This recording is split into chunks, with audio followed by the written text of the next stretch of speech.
Hello mga bossing! Welcome back sa my channel. At dahil ngayon mga bossing ko ay unang buwan ng pasok mga bossing ko, ng buwan mga bossing ko ng January 2025 mga bossing ko, ay humanda po kayo mga bossing ko dahil maglalabasan na ang totoong pag-uugali ng mga taong nakakasalamuhan ninyo mga bossing.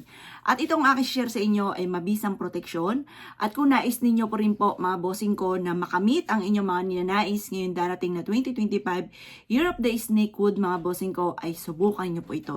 Proven po ito. Pang-alis po ito ng kamalasan. Ito po ay pantaboy din ng mga taong chismosa at inggitera sa buhay natin. Kailangan po mga bossing ko, meron tayong protection ng ganitong aking isi-share sa inyo. Dahil once na wala kayong proteksyon, wala kayong ginagawa, manganganak sila, dadami sila. Ang tulin pa naman yan mga bossing ko.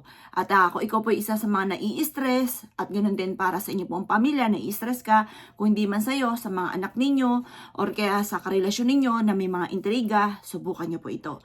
Or kaya po noong mga panahon ng 2024, 23, 22, ikaw po ay nalubog sa utang. Ngayon 2025, huwag nyo nang hayaan. Ito po ay isa sa mga proven. Pangkalahatan po itong aking share na ito mga bossing. Ngayon po mga bossing ko, mainam na magawa nyo po siya sa umaga natin to gagawin. Ang mga pampaswerte ay umaga lang ginagawa mga bossing. Ngayon po mga bossing ko, subukan nyo po ito ha. Kailangan lamang natin ng asin. Ang asin mga bossing ko ay pang-cleansing. Nagtataboy po ito ng kamalasan. Maaaring napakarami ng kamalasan sa loob ng bahay ninyo. Ang dami ng mga negative na spirit na siya nagiging dahilan kung bakit lagi kami namalas. Kaya kailangan alisin na po natin yan. Huwag nyo ang pagtiisan. Marami tayong pwedeng gawin upang sa ganon maalis ang mga kamalasan na yan. Sa pamamagitan ng asin, simpleng asin at napaka-epektibo po nito, kayo mismo ay makakapansin na malaking pagbabago na magaganap sa buhay ninyo. Basta positive ka lang ha. Kasi mga bossing ko, pag gising nyo sa umaga at parang wala ka sa mood, kapag po yan ay winelcome nyo ang mga pagiging parang wala ka sa mood, dadami po yan. At imbis po na makatulong, yan po ay marami pa mga pagsubok na darating sa inyo. Kaya mas maganda kapag wala ka sa mood, kontrahin nyo po yan at kailangan hindi siya ma-welcome sa ating puso't isipan para kayo ay maka-attract na swerte. Kasi ang madalas po mga bossing ko na nakaka-attract ng mga negatibo, yung po ba na nagiging negatibo ka mga bossing. Kaya kailangan alasin nyo yung mga ganyang isipin mga boss. Ngayon pa mga bossing ko, sa pamamagitan ng asin, makakatulong po ito upang sa ganon, maalis ko naman yung mga negatibo or mga naiisip po ninyo, proven po ito mga bossing. Ngayon pa mga bossing ko, ganito lang ang inyo pong gagawin ha. Maglagay ka ng asin, kumuha ka ng isang asin, isang garapon. At pagkatapos, kumuha po kayo ng lemon. Ang lemon at ang asin mga bossing ko ay perpektong tambalan.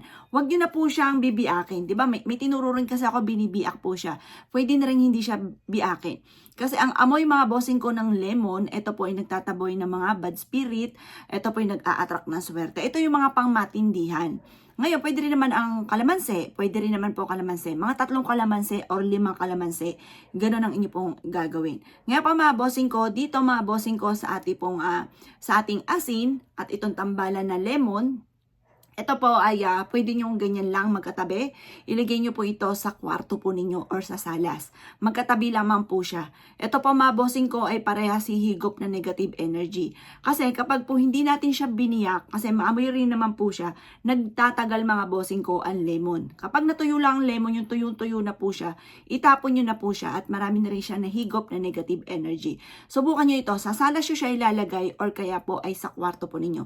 Mapapansin nyo po yan, mas magiging magaan yung daloy ng swerte po sa inyo.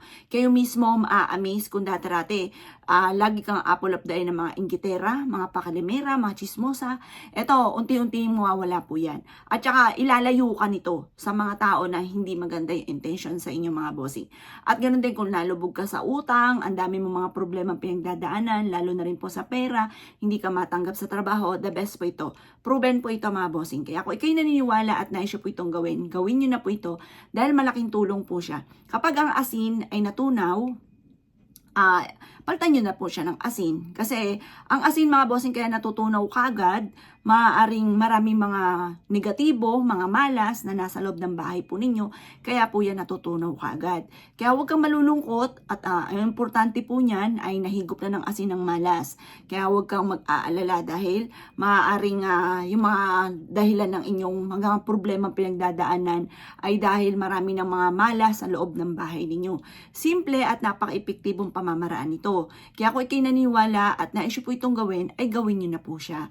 Dahil ito po ay malaking tulong ang maidudulot po nito sa atin mga bossing. Kayo mismo ay maa-amaze sa dami ng mga blessing na darating po sa inyo. Basta kapag ito'y natunaw, palitan nyo lang ng asin. Kapag natuyo po yung ating pong lemon, palitan nyo lamang po yung lemon or kaya yung kalamansi po ninyo. Pero para sa akin, kung meron kang lemon, the best kasi ng lemon lalo na kung matitindi ang mga pagsubok mga bossing, baka hindi kayanin ng kalamansi. Pero pwede rin naman kung talagang wala kayong lemon mga bossing, pwede magsimula ka muna rin sa kalamansi. Ngayon pa mga bossing, kung ikay naniniwala at gusto nyo po itong gawin, basta laging positive, laging mga magaganda na sa isipan natin. Walang imposible, makakamit po natin yan kung ano man yung ninanais po natin. Kaya kung ikay naniniwala at nais nyo po itong gawin, ay siya mga boss, good luck po sa iyo po lahat.